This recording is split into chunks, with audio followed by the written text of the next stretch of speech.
오늘의 말씀은 요한일서 3장 1절부터 12절입니다. 형제들아, 세상이 너희를 미워하여도 이상히 여기지 말라. 우리는 형제를 사랑함으로 사망에서 옮겨 생명으로 들어간 줄을 알거니와 사랑하지 아니하는 자는 사망에 머물러 있느니라. 그 형제를 미워하는 자마다 살인하는 자니 살인하는 자마다 영생이 그 속에 거하지 아니하는 것을 너희가 아는 바라. 그가 우리를 위하여 목숨을 버리셨으니 우리가 이로써 사랑을 알고 우리도 형제들을 위하여 목숨을 버리는 것이 마땅하니라. 누가 이 세상의 재물을 가지고 형제의 궁핍함을 보고도 도와줄 마음을 닫으면 하나님의 사랑이 어찌 그 속에 거하겠느냐. 자녀들아, 우리가 말과 혀로만 사랑하지 말고 행함과 진실함으로 하자. 이로써 우리가 진리에 속한 줄을 알고 또 우리 마음을 주 앞에서 굳세게 하리니, 이는 우리 마음이 혹 우리를 책망할 일이 있어도 하나님은 우리 마음보다 크시고 모든 것을 아시기 때문이라. 사랑하는 자들아, 만일 우리 마음이 우리를 책망할 것이 없으면 하나님 앞에서 담대함을 얻고. 여러분, 오늘 본문은 형제의 사랑함에 관해서 사도 요한이 말씀을 전하고 있는데요. 여러분, 오늘 본문에 형제를 사랑하라 라고 했을 때 여기서 형제란 어떠한 형제를 말하는 것일까요? 내 친형제를 가리키는 걸까요? 여러분, 아닙니다. 여러분, 여기서 형제란 내 이웃들을 가리키는 거예요. 내 주변에 있는 사람들을 말하는 거죠. 여러분, 그렇다면 왜 우리가 그러한 형제들을 사랑해야 되는 걸까요? 그 이유는 우리가 먼저 그리스도의 사랑을 받았기 때문이라는 거예요. 여러분, 우리는 답이 없는 죄인들입니다. 여러분, 멀리 볼 필요 없고 나 자신만을 살펴볼 때 여러분, 우리는 어떠한 사람들입니까? 답이 없어요. 죄가 가득한 것이 우리 모습이죠. 그리고 당장 설교하는 저 또한 제 모습을 보더라도 너무나 악하고 너무나 부끄러운 모습들이 많습니다. 그러니까 여러분, 우리 모두가 이러한 죄인들이에요. 정말 추악하고 답 없는 자들이 바로 우리인 거죠. 그런데 이러한 우리에게 어떤 은혜가 임했습니까? 예수 그리스도의 십자가의 사랑이 임했습니다. 답 없고 죄 많은 우리를 대신하여 죄 없으신 예수님께서 우리 죄를 가지고 십자가에 달려 죽으신 거예요. 그래서 우리가 그 예수님의 그 희생과 그 사랑 때문에 우리가 답 없는 인생이 아닌 답이 생긴 인생이 된 거죠. 여러분, 우리의 죄가 다 용서받게 되고 구원받는 백성이 된 거예요. 그리고 하나님께 귀하게 쓰임받는 자녀가 되었습니다. 여러분, 저도요, 은혜 없으면 이렇게 설교할 수 없는 자이지만 하나님의 은혜로 지금 서 있고 말씀을 전하고 있다라는 겁니다. 그러니까 우리는 놀라운 하나님의 사랑을 받았습니다. 그런데 우리가 이러한 귀한 사랑을 받았는데 우리에게 어떠한 모습이 있습니까?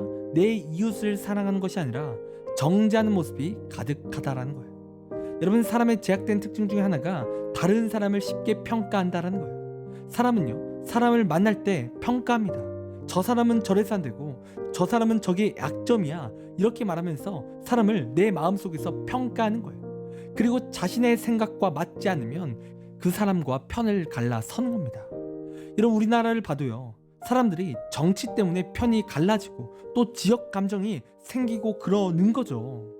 여러분, 심지어 하나님의 사랑을 전한다고 하는 목사들도 유튜브를 보면 맨날 자신의 목회 생각과 맞지 않으면 다른 사람을 정죄하고 비난하는 것을 쉽게 보게 되는 거예요. 그러니까 분명 잘못된 것을 비난하고 본질적인 것을 벗어났다고 한다면 여러분, 비난해도 돼요. 그런데 그러한 사람들이 누군가를 정죄하고 비난할 때를 보면 그냥 자신의 생각과 다른 거예요. 그리고 자신의 잣대로 그 사람을 정죄하고 비난하는 거죠. 본질이 잘못된 것이 아니라 자신의 생각과 다르기 때문에 정죄한다라는 거예요. 여러분, 그리고 이렇게 누군가를 정죄한다는 것은요, 여러분, 교만이에요. 여러분, 사람은 누군가를 정죄할 그릇이 못 됩니다. 왠지 아십니까? 우리 자체가 죄인이기 때문에 그래요. 여러분, 어떻게 죄인이 다른 죄인에게 말할 수 있겠습니까? 여러분, 더러운 오물 묻은 사람이 다른 오물 묻은 사람에게 더럽다 말한다면 여러분, 그것만큼 웃긴 일이 없는 거예요. 자신도 더럽고 악한데 누구를 더럽다 이렇게 말을 합니까? 여러분, 웃긴 거죠. 여러분, 복음서를 보면 간음을 하다 잡힌 여인이 나와요. 그리고 많은 사람들이 이 여인에게 찾아가서 돌로 그 여인을 죽이려고 하는 거죠. 그런데 그때 예수님께서 나타나셔서 어떤 말씀하십니까? 이 여인 앞에 서시면서 죄 없는 자들만이 돌로 이 여인을 치라고 말씀하시는 거예요. 그리고 이 말씀을 통해 어떠한 일이 일어났습니까? 이 여인을 죽이려고 했던 사람들이 예수님의 말씀을 듣고 돌을 놓고 돌아갔다라는 거예요. 여러분, 지금 어떠한 일이 일어났습니까? 어떻게 죄인이 다른 죄인에게 정죄할 수 있냐라는 거예요. 그래서 자신의 죄가 부끄럽기에 돌로 이 여인을 칠 수가 없는 거죠. 여러분, 이 세상 가운데 여러분 정죄를 품을 수 있는 분은요 오직 예수님밖에 없습니다. 왜요?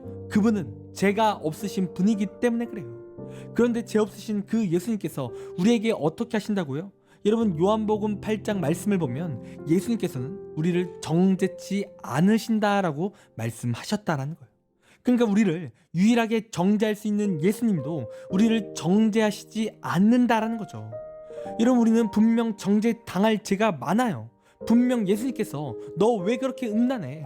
너 왜 그렇게 교만하네? 이렇게 우리를 향해 말씀하실 수 있고, 이러한 우리를 영원한 사망 가운데 거하게 하실 수도 있는 분이에요. 그런데 참으로 아이러니한 것은 우리 예수님은 우리를 정죄치 않으시고 우리를 위해 자신의 목숨을 거셨다라는 거죠. 그런데 이러한 놀랍고 위대한 사랑을 받은 우리가 어떠한 모습을 계속해서 보여줍니까? 죄 많은 우리가 타인을 정죄한다라는 거죠. 그러니까 예수님도 안 하시는 정죄를 내가 한다라는 거예요. 여러분, 우리는 지금 그게 월권인 거예요. 교만한 죄를 하나님 앞에 지금 죄를 짓고 있는 겁니다. 우리도 정죄를 당하지 않고 오직 그 사랑의 은혜 때문에 살게 되었는데 어떻게 우리가 정죄하냐라는 거죠. 여러분, 그렇기에 오늘 본문에서 말하는 것이 무엇입니까? 정죄가 아닌 사랑을 전하라는 거예요.